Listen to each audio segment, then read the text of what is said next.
Hey, Lenora here. So, my fifth grade teacher, I got in a lot of trouble with my fifth grade teacher because I called him a zilch. Yeah, I I thought it was clever.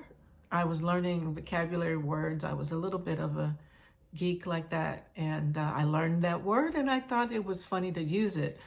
But I didn't call it to him to his face. I wrote it on the board. Yeah. So yeah, I got in a lot of trouble for that one, and that wasn't very nice, and I shouldn't have done that. And in hindsight, I deserved the trouble I got into with my parents about that. But I was expressing my curiosity and a little bit of my liberation to not be a good girl all the time, et cetera, right? And we have those moments in our lives where we are rebellious or we express ourselves, but not at the right moment. And as adults, when we do this, we don't always do it in the right context. We don't always do it in the right circumstance where we're really going to help ourselves or allow our voice to be heard when we are feeling oppressed or taken advantage of or something like that. We would rather complain or make excuses or stand in a place solidly in a situation where we could be doing something about our issue or our problem or the things we're complaining about, but we are committed to complaining. We are committed to being right, or what we think is being right, because we stand solidly on, we want people to hear us and know that we really mean that we're angry or upset, or we feel like we're right and everyone else is wrong. One of the things that I enjoyed reading on social media recently was Mel Robbins's interview with, the book Let Them Theory, her interview with a psychologist and researcher about emotional intelligence in adults. And the more I listen to these kinds of conversations, the more I reflect on times when I was in the same situation on either side of the equation, acting out my inability to articulate or emotionally regulate myself or articulate my real feelings, something that may have been under the surface that I didn't identify or had a blind spot about. So this conversation is about being aware of our blind spots where we have not made the connection with ourselves or with others so that we can have the kinds of interactions, relationships, and outcomes when we're working with people that serve us and everyone in that context, so that we do no harm and that we do bring our best selves to a situation. When we are creatives working with other people, and at some point in that process, you work with other people. If you don't work with other people as a creative to create your work, you often have to work with other people to sell your work or to have an audience be interested in your work. And so it comes about that our connection abilities, our ability to connect with others, is paramount to our success. In the 5 C's framework, I talk about this in my work, and connection is so overlooked because we might feel like, have you ever felt like this? Like, well, I did my part. I said what I needed. I spoke about what I wanted. It's in the contract. They should know what they should be doing. They should understand. They should see the situation. I heard this saying that I really love, and I want to share it with you. Don't should on me, and I won't should on you. Yeah? Being able to work with others, being able to have that connection with others is an inside job, our responsibility to develop those sets of awareness, those skills, they're not soft skills as they may be called on a list of criteria for being eligible for certain kinds of leadership roles and certain kinds of jobs, certain kinds of leadership aspects that you would want to have. There's nothing soft about not being able to connect with people. It shows up in our relationships, our home life, with our spouses, with our children, and parenting, definitely in leadership. But if you have a role where you need to engage with others, as we all do at some point, we're in the people business, your connection skills and the ability to be keen to these points can be really painful when you don't spend time on them. And sometimes you need mentoring through that or coaching through that, and that's okay. But it is really up to you to allow yourself to be honest about what happened. Whenever you have a clash with someone, these are two questions that really work for me. Number one, are you surprised? And number two, what did you allow yourself not to see? What could you have done about it? What part is your responsibility, right? Those are all three segments of the same question. Because if you're surprised, that means you allowed yourself to miss it. And if you allowed yourself to miss it, what was the payoff for you to not pay attention to it, to not get in there and deal with it, to allow it to just pile up? You know why you're struggling and they're not buying your work, they're not buying your art, they're not coming to your concerts, they're not buying your records? They don't believe you because they've seen you follow your plan B so hard that you've even forgotten you have a plan A. Well, the way to get rid of that image stigma is to move forward with full commitment, full out. You see, the cost of not following your plan A is people don't believe you. And if you don't take your art seriously, why should they? Click here to join the No Plan B 5-day challenge now and get ready to live your dreams out loud. In my present role in academic leadership, I often find that people will have a long laundry list of things that they want to change or that they recommend be changed, and they haven't done their homework. They don't know what they don't know about the context. They haven't done their homework to the extent of looking at themselves and their role in what's going on, or being silent and allowing things to build up and build up and build up.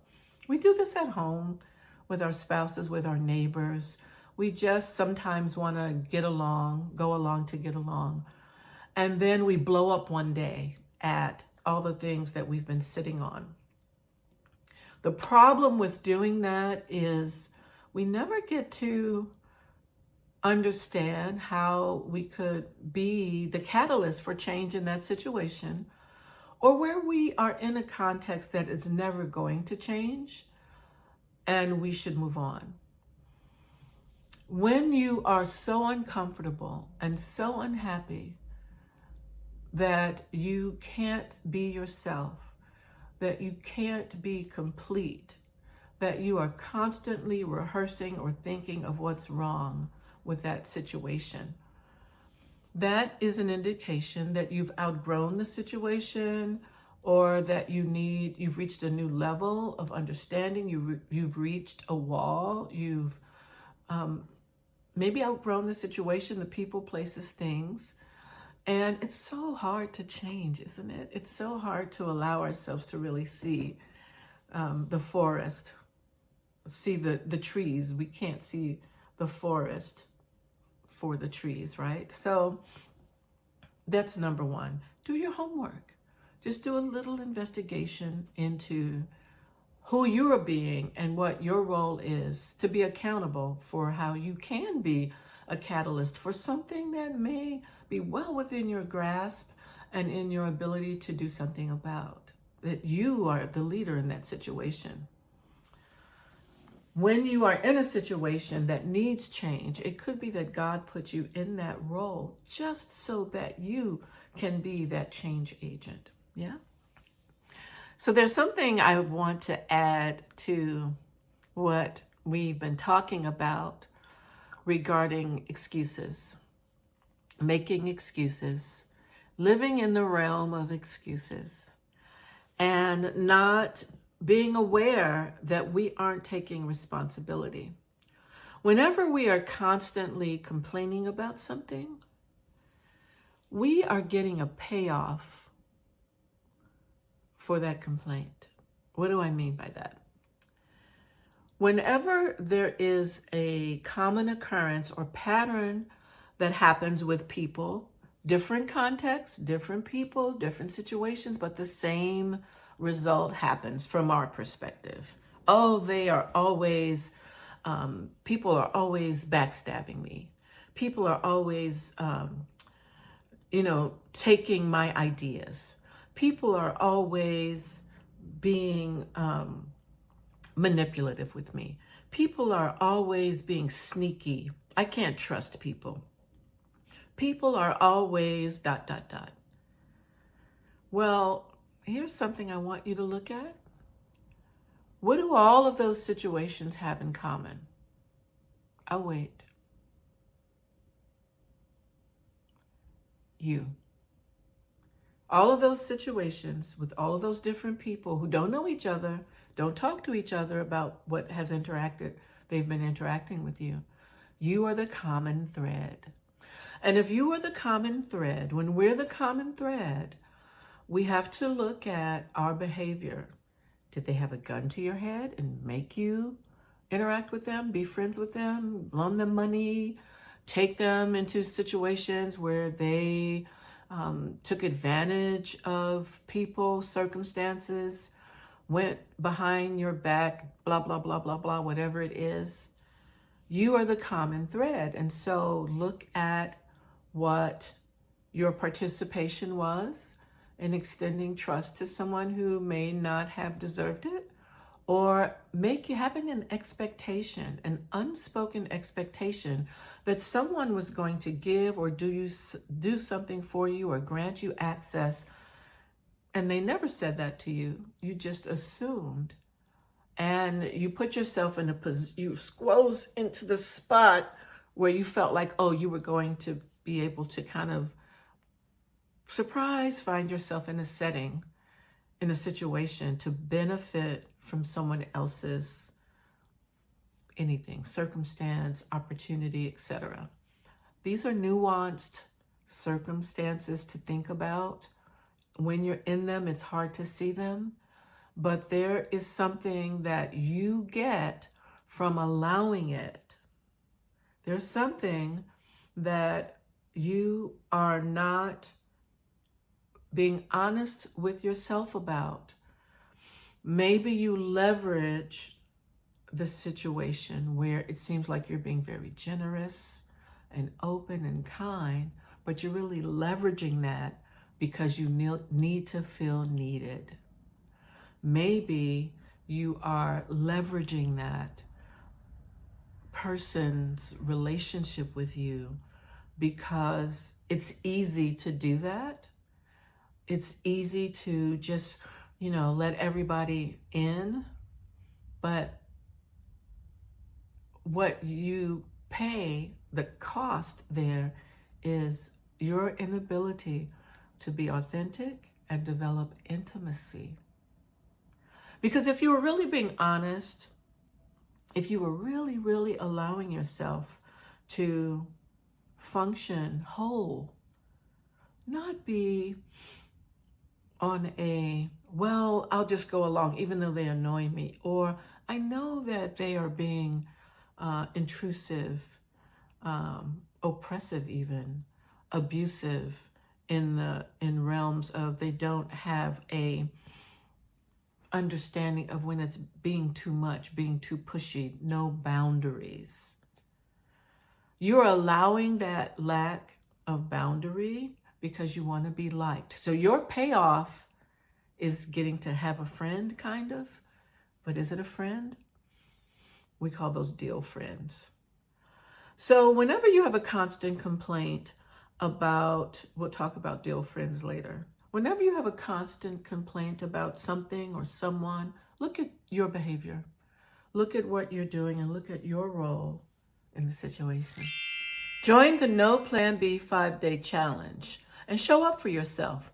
No more scrambling, no more doubts. Learn the system and the program that helps you build a creative career that you can be proud of. The other thing I want to talk to you about is about connection, about the 5 C's and the framework that I use in my work is deal friends or real friends. Deal friends or real friends. What do I mean by that? Well, real friends are friends that you may have 2, 3, maybe a handful of them. You can count on one hand your real friends that will last a lifetime. If you're very lucky, you get at least one. If you have more than 1 or 2, you're very fortunate and probably very well balanced and emotionally mature. But we don't always keep people through all the seasons of our lives.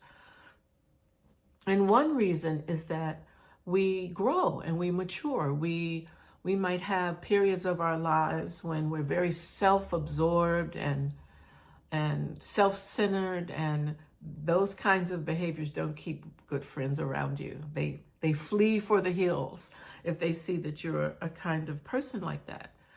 And again, I've spoken about this before. As creatives, what it takes for us to do our work requires us to have spent so much time by ourselves that very, very often we don't realize that we're being so self-centered.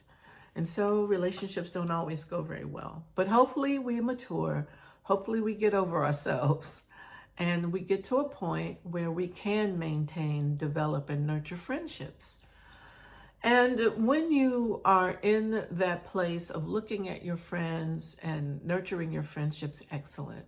And if you want to develop new friendships, or you've recovered from a different period in your life and you've had to move to a new place, or you've divorced, or you're in a new job, new city, and you want to make new friends, you want to be aware of those people who don't have the capacity to be real friends, who can't be listeners, who can't be reciprocal, who can't also allow you to give to them, who you get a sense of who they are. They allow intimacy in.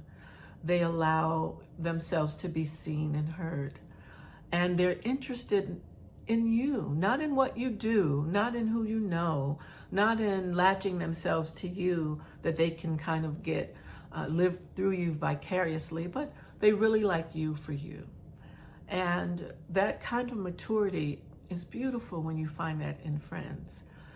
But unfortunately, and if you are in the kind of creative work where you migrate to different groups of people, where sometimes you're in the limelight and you're on stage and you're around lots of different kinds of famous people, you might attract deal friends, friends who are there for the transaction of what they can get from latching their wagon onto you, from interacting with everyone you introduce to them in a very catch what you can way, very transactional. And when what's the words in the Billie Holiday song? Them that's got shall get, them that's not shall lose. Money, you've got lots of friends hanging around your door. But when the money's gone and spending ends, they don't come round no more.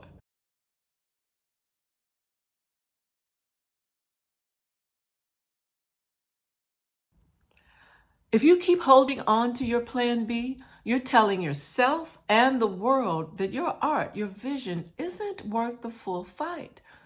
What if you flipped the script and made your plan A the only plan?